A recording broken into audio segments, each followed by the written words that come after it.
哎，你是哪里人？钱江人。哎呀，你们钱江的虾子好吃。每到夏天，小龙虾就占领了夜宵中的半壁江山。中国人吃东西讲究因时当令，5月开始就进入了龙虾肥美、啤酒宜人的阶段。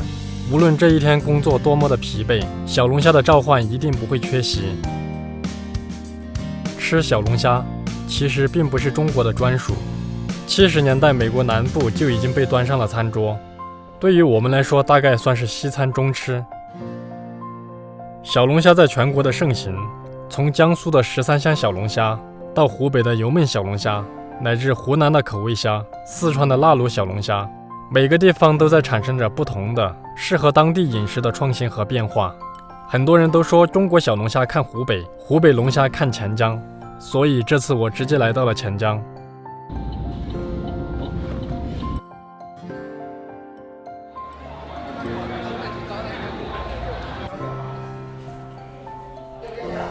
那这个138的它有多少斤龙虾？大概就是10多斤，10多斤是吧？1388，这应该是我吃过最贵的龙虾了。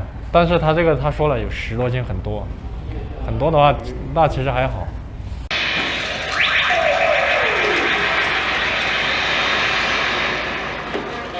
我们的全香烟呢，在我们的包间点击率是非常高。让我尝一个卤的油焖，这个是油焖大虾。这个油焖虾它是去了虾线的，然后这后面剪了一刀，方便它入味吧，应该是。这个是冰镇啊，它是应该是味道调好，泡在料汁里面的。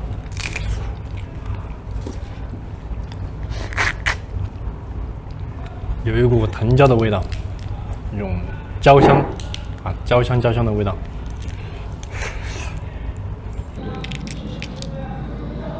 蘸一下这个料，这个应该是一个蒜蓉汁儿。这个蒜蓉的跟清蒸的比较新鲜，然后这个油焖的，这个卤水的，可能是加工的时间稍微长一点，肉有一点点散。这个不错，上了粉上去炸出来，它的做的初衷应该是这个连皮连这个壳都可以吃。应该是这样。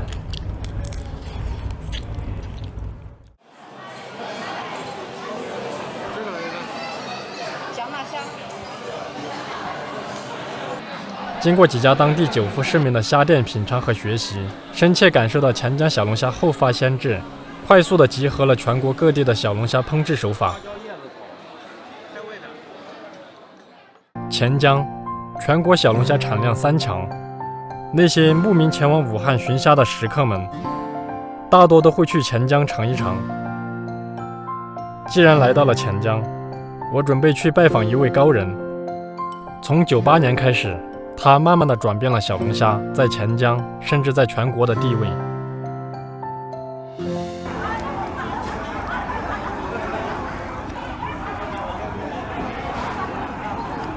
这一盘应该有2斤多的虾，3斤不到。这个一盘170，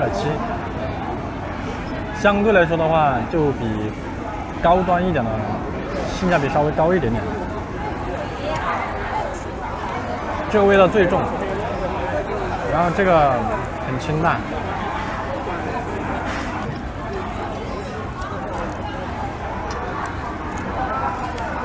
李总，你好，你好。我们想就是跟您了解一下，您当时是在哪一年创立了这个油焖的这个做法？哦，这个要从97年的夏天说起。哦，小心车后面。对。那年我8岁。啊，是的，我的这个虾子基本上比你们很多小孩都大，20多年了嘛。那个时候是我跟我爱人在站前路站前2路那个地方。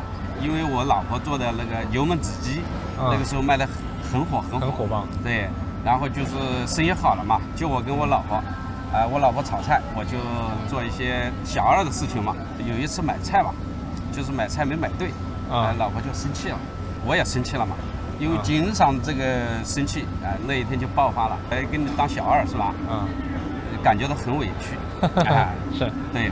那个时候我就跑回老家那个时候呢，就是跟我们一样大的老板都是钓虾，我也去参加他们队伍钓虾嘛，后来把那个虾钓了之后呢，他没有人说吃那个虾子，但是我当时因为我做餐饮嘛，跟老婆，我说这虾子尾巴能不能吃啊？那个肉，一炒那个味道，麻辣味嘛。当时因为我做餐饮，那个调料很清楚，那个时候就炒得很好吃啊。炒了之后，我们在店里面开始推行这道菜嘛，一推就盖过了那个油焖子鸡。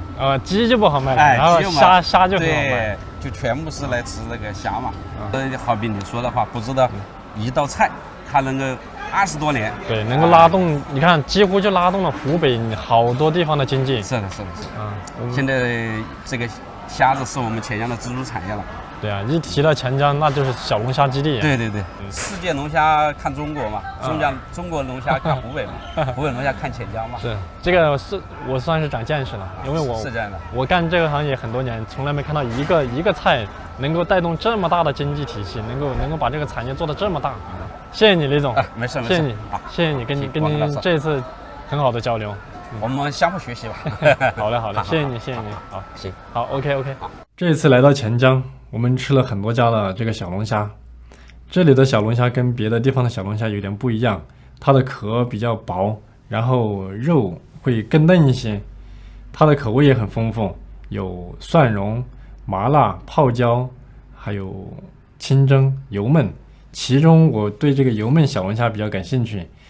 这个油焖小龙虾的创始人叫做小李子，在跟他的这个交流中，我也在他身上学习到很多。比如说，他从98年开始做这个菜，20多年了，这个口味一直都是保持到今天，没有怎么变。